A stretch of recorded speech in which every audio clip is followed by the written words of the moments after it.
Temperatura rekord në Francë dhe Britaninë e Madhe.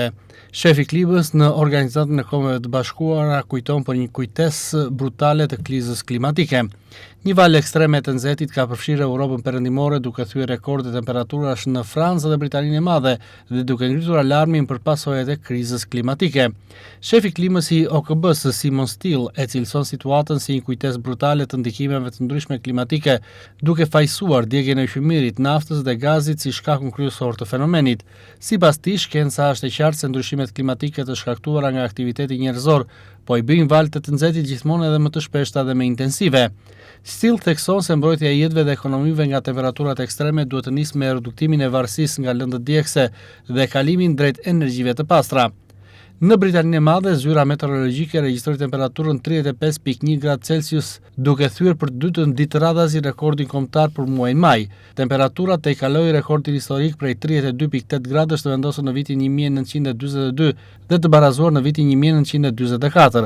Nxehtësia e fortë krijoi kushte të vështira edhe në metron e Londrës, ku shumë qytetarë u përballen me temperatura mbytëse. Edhe Franca po përjeton temperatura të pazakonta për këtë periudhë të vitit. Shërbimi meteorologjik francez raportoi se një kupol nxehtësie ka bllokuar ajrin e nxehtë mbi vend, duke sill temperatura deri në 13 gradë më të lartë se normalja sezonale.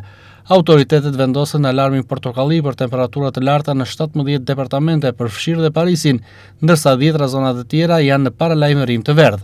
Ndërkohë në Spanjë, temperaturat pritet të arrijnë deri në 40 gradë Celsius gjatë javës.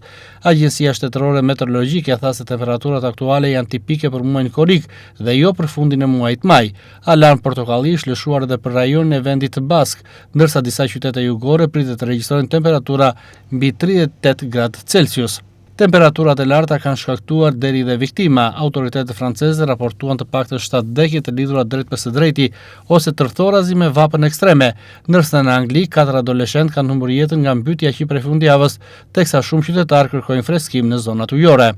Ndërkohë paralajmërimet meteorologjike vijnë në disa vende të Europës, ndërsa shkencëtarët theksojnë se valë të tilla të nxehtë që dikur ndodhin vetëm në kulmin e verës, po shfaqen gjithmonë edhe më herët dhe po bëhen më të rrezikshme për popullsinë.